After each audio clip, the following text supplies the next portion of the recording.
আসসালামু আলাইকুম। আমরা আজকে মদিনার উদ্দেশ্যে বাসা থেকে বের হলাম। মদিনায় যাব, অনেকদিন ধরেই ভাবছি যে মদিনায় যাব, কিন্তু এদিক দিয়ে কাজের জন্য, আমার হাজবেন্ডের কাজের জন্য যাওয়া হয়নি।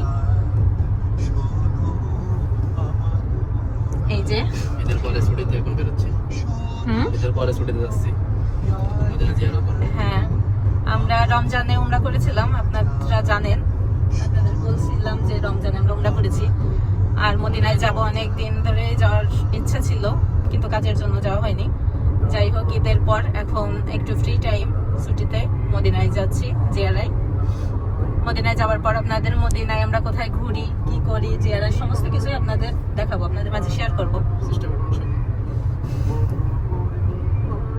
এই যে আমরা মদিনায় ঢোকার চেকপোস্ট, যেটা পার হচ্ছি।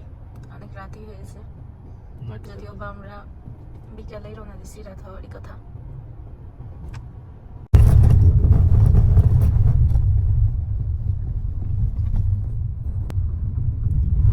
আলহামদুলিল্লাহ, অবশেষে আমরা মসজিদে নববীর কাছাকাছি পৌঁছে গেছি।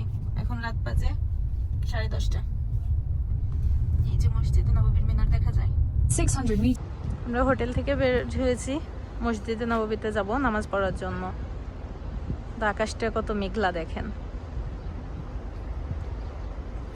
আর ওই যে দূরে দেখা যায় বেলাল মসজিদ, যেটা বেলাল রাদিয়াল্লাহু আনহুর বাড়ি ছিল, সেখানে মসজিদ, ওনার নাম অনুসারে।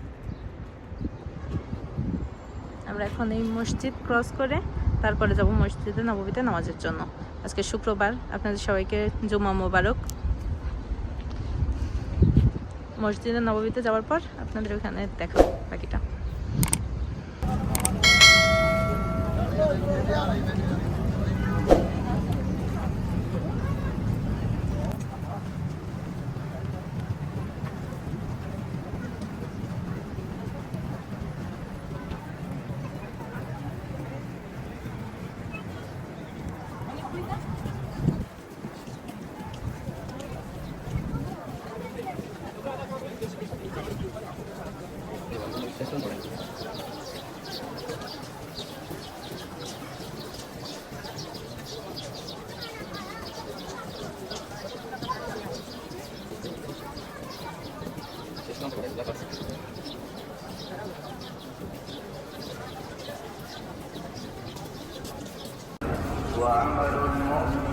খুতবা শুরু হয়ে গেছে, অথচ এত দূর হেঁটে হেঁটে আসার পরও গেটগুলো সব বন্ধ।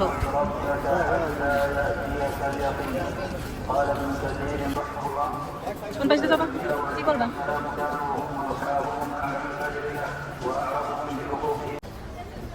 জুম্মার নামাজটার সময় গেটটা বন্ধ করে রেখেছিল, এখন গেটটা খোলা দিচ্ছে, ভিতরে যাবো।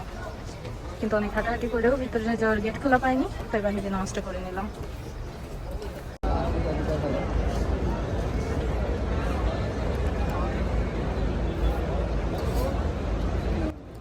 আলহামদুলিল্লাহ, অবশেষে ভিতরে প্রবেশ করে নবীর রওজায় সালাম প্রেরণ করে এবং রওজা জিয়ারত করলাম। রওজার জিয়ারত শেষে এখানে কিছু সময় দাঁড়িয়ে আছি। আর এই দেখেন, আপনারা সবাই কম বেশি সবাই তো জানেন, আর এই সবুজ গম্বুজের নিচেই শায়িত আছেন আমাদের প্রিয় নবী হজরত মুহাম্মদ সাল্লাল্লাহু আলাইহি ওয়াসাল্লাম, এবং পাশে শায়িত আছেন হজরত আবু বকর রাদিয়াল্লাহু আনহু এবং ওমর রাদিয়াল্লাহু আনহু। আসলে নবীর রওজা জিয়ারত করা, এগুলো আমার মনে হয় যে প্রত্যেকটা মুমিন মুসলমান সবারই মনের একটা আশা, যে মদিনায় যাব, রওজা জিয়ারত করব। আলহামদুলিল্লাহ, আল্লাহ আমার সেই আশা পূরণ করে দিয়েছে, একাধিকবারই পূরণ করেছে। এখানে এর আগেও এসেছি এবং ভবিষ্যতে আসারও ইচ্ছা আছে।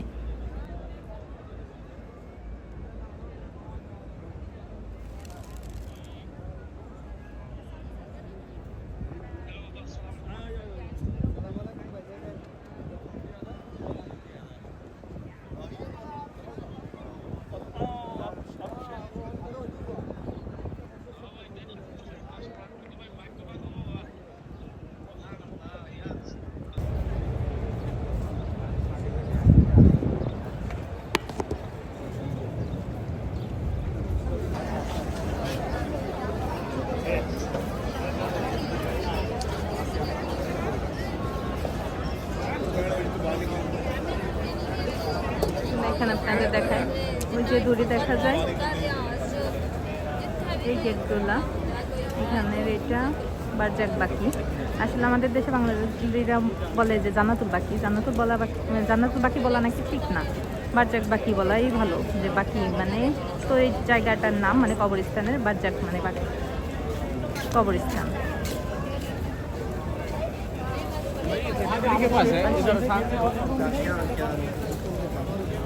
যেখানে ফাতেমা রাদিয়াল্লাহু আনহা, আয়েশা রাদিয়াল্লাহু আনহা আরো অনেকেই এখানে শায়িত আছে।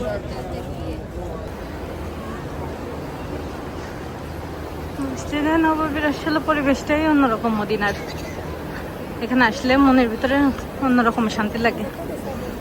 আলহামদুলিল্লাহ।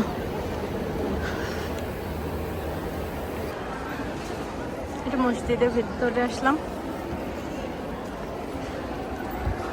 মসজিদের ঢোকার গেট, এর ভিতরে মহিলাদের সাইড। এটা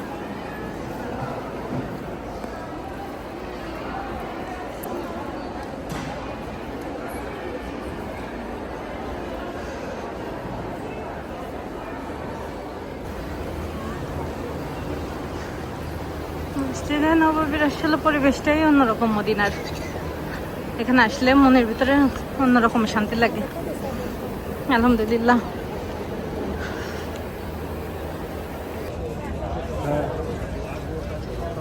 যাই হোক, জুমার নামাজ শেষ, কিছুটা যতদূর পারলাম আপনাদের দেখানোর চেষ্টা করলাম। পরবর্তীতে আবার আমরা এখানে আসবো, যেহেতু এখানে থাকবো এই কারণে আবারও আসবো। পরবর্তীতে এখানে বা মদিনার অন্য সব জায়গায় আপনাদের ঘুরে দেখানোর চেষ্টা করব, আপনাদের সাথে ভিডিওটা শেয়ার করব। আজকের মতো ভিডিওটা এই পর্যন্ত। সবাই ভালো থাকবেন। আল্লাহ হাফেজ।